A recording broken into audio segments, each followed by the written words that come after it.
tënk mooy benn collègue sunu collègue Ousmane Sonko beneen collègue bu majorité bi ñëw mbëkk ko ma teer tur bi rek parce que si c'est même pas la peine parce que loo xam ni dafa ñaaw ñëpp ñaawlu ko parce que lu day ni assemblée nationale ñu yaakaar ne ay kilifa la ñu ay responsable la ñu su dee ay mbëkkante moo fi am ay dóorante dara commencé wul nga gis ni di dox rek nga ñëw mbëkk ko fekk fa xam nga ça commencé à être trop. kon liggéey bi commencé dara liggéey bi sax commencé wul moom dafa taxawam di dox kenn fekk ko fa mbëkk ko. beneen collègue majorité bi. waaw léegi liggéey bi tàmbali na. waaw tàmbali na avec beaucoup de retard 9h30 la ñu waroon tàmbali ñoo ngi doog a tàmbali lii daal vraiment mascarade la ak fo ak vraiment ku jox cër sa réew ak sa askan doo nekk ci yu mel ni longtemps le Sénégal depuis hier ñëpp a ngi mobilisé wu les esprits sont cristallisés là ñëpp ragal am ñoo xam ne waroon nañu liggéeyuñu donc tout le monde est dans l'insécurité bon c'est après pour ay jeux doy na waar lépp ay calcul très mesquin et vraiment on n'est pas dans l'état de droit on n'est pas dans des choses élégantes on n'est pas dans la nation avec toute sa dignité et les institutions avec toute leur dignité malheureusement c'est pas ce que nous sommes en train de vivre et c'est juste dommage. waaw liggéey la boo xamante ne commencé wuñ ko tey déjà bërki démb lañ ko commencé indi ko en procédure d'urgence comme ni ngeen ko déggee ak ni ñu ko waxee nekkul ne ñun dañu nekk benn opposition boo xamante ni dañuy émeuter sénégalais yi mais dañoo nekk benn opposition boo xamante ne dañuy ubbi bëtu sénégalais yi pour wax leen li nga xamante ne moom moo xew ci assemblée nationale. à chaque fois lu xew ci assemblée nationale wax leen ni wax nañ sénégalais yi ne lii mooy waaj a xew wala lii moo xew. c'est que sénégalais yi pour man ba léegi comprendre ñu message yi nga xamante ne moom la député yii leen fi toogal parce que am na député yu fi toogal sénégalais yi ak député yoo xamante ne Macky Sall lañ fi toogal loolu dafa war a leer ñu def séparation boobu mais ñun ñu xam ne jàpp nañ ne ñoom nee nañ ñoom lañ fi toogal ñoom ñoo ñu dul déglu. risque yi moom mooy benn man dama jàpp ni réew moo xamante ne mi ngi doxee comme suñu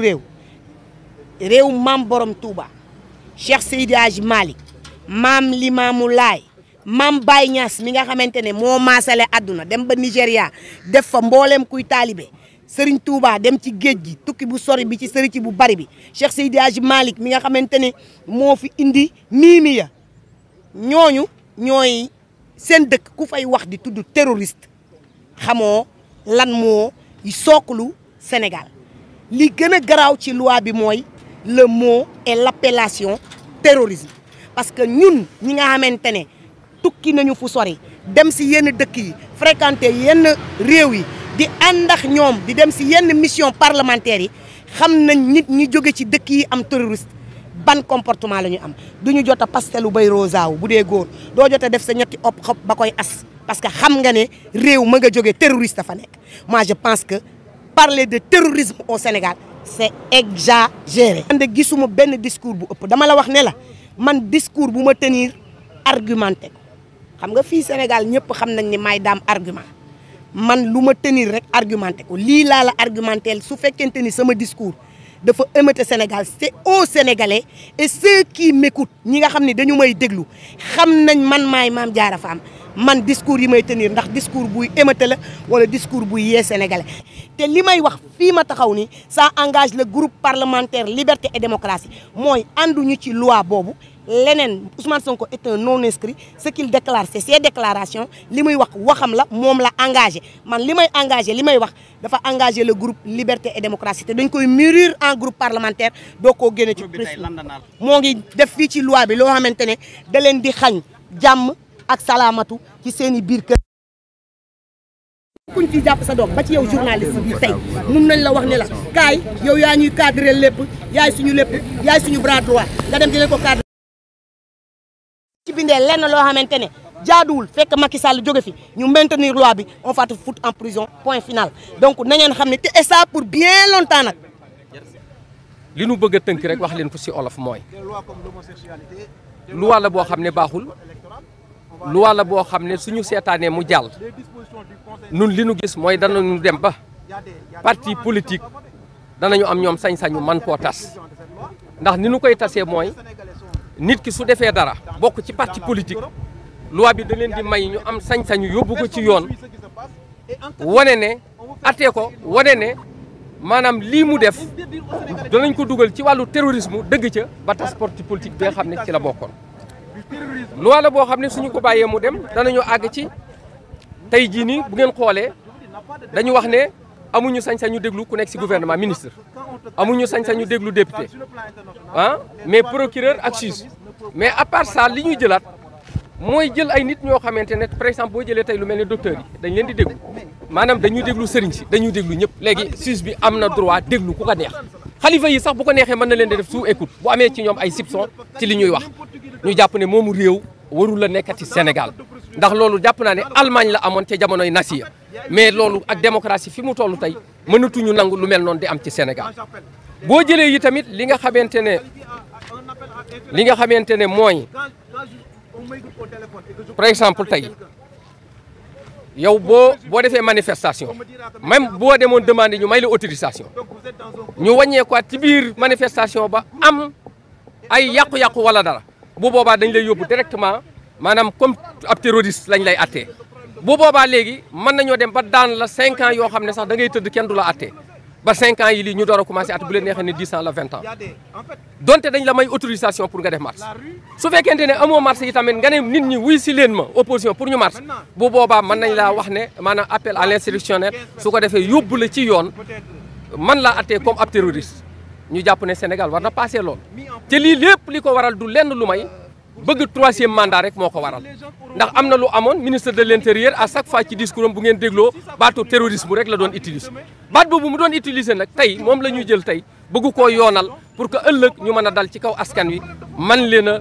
toroxal néewal leen doole ndax dem nañu ba jël lu toll ci 3000 agents war leen a fay 2 milliards 400 millions 3000 agents yooyu dañu wax ne ay agents de sécurité la ñuy doon duñ nekk police duñ nekk gendarmerie man jàpp naa ne loolu Macky Sall am na lu muy wut kon mi ngi wut beneen police boo xamante ne police la boo xamante ne comme ni ko Gbagbo amee woon mooy ay nit ñoo xam ne bokkuñu ak sécurité bi nga xam ne moom la réew mi am mais mu am beneen sécurité te wane na ko ndax tournée yi mu doon def yéen ñëpp gis ngeen ko ànd naag ay nervi yoo xamante ne gis ngeen ni ñu doon doxee nervi yooyu tey bu ñu leen jëlee tey ne ñoom ñooy agent de sécurité yi ñu war a jël war leen a fay 2 milliards 400 millions man jàpp naa loolu suñu seetaanee mu jàll musiba lay doon pour Sénégal kon askan bi war nañu taxaw wan Macky Sall ne ko réew mi moomoo ko doo buur dañ la faloon démocratiquement 2024 da ngaa war a jeexal abal ñu bul taal suñu réew ndax man jàpp naa ne tey réew tey bu demee ba toog ci li mu toog ci pétrole ci gaz adduna bi yëpp daw wut si tey Sénégal revêtul woon tey ab président du doxee nii président bi fi nekk tey dafa waroon a doon un homme boo xam ne nitu dialogue la nit boo xamante nitu jàmm la waaye nit boo xamante ne à chaque fois loi yi mu indi loi yuy taal am réew rek la loolu ñun duñ ci masa ànd wasalaam. Oui, moi je serai très bref. J'ai posté sur ma page Facebook un appel. J'ai dit que si le projet en l'état sur le code pénal passe, il faut immédiatement passer à la phase supérieure, à savoir l'organisation de manifestations continues pour exiger la démission du président de la République. Le digne peuple malien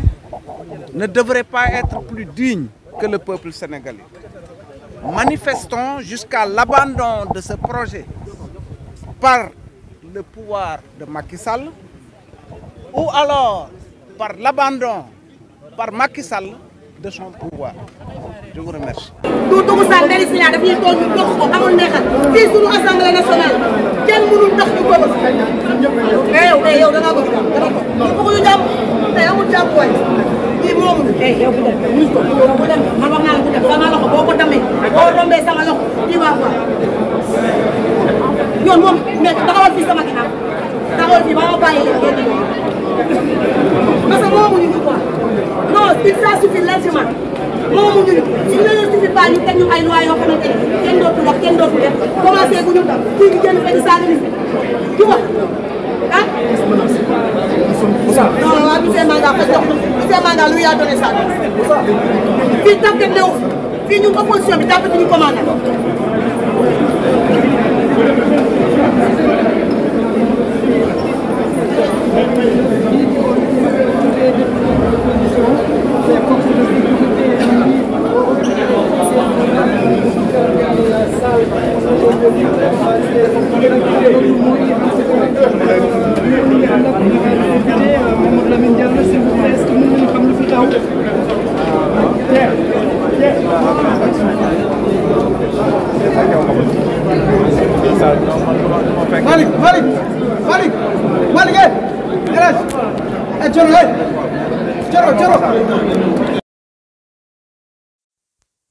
waaw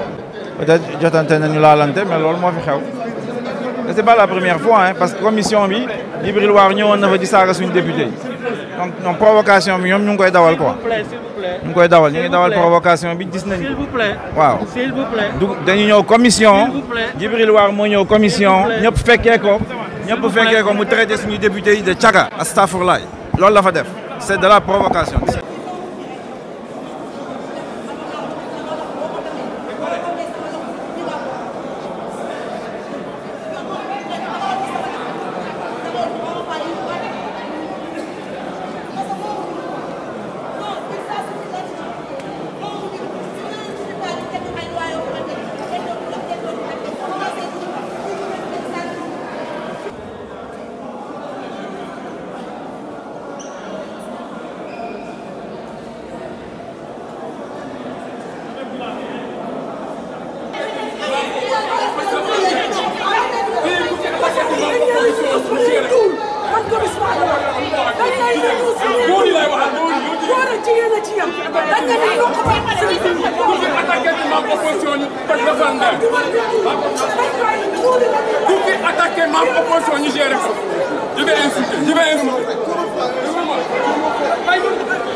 ñoom ñu ngi pare ba ay Ousmane Sonko bu ñu ko deful fii dañu ko def feneen.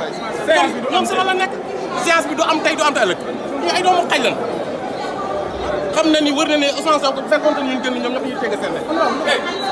Ousmane Sonko merci li attaqué la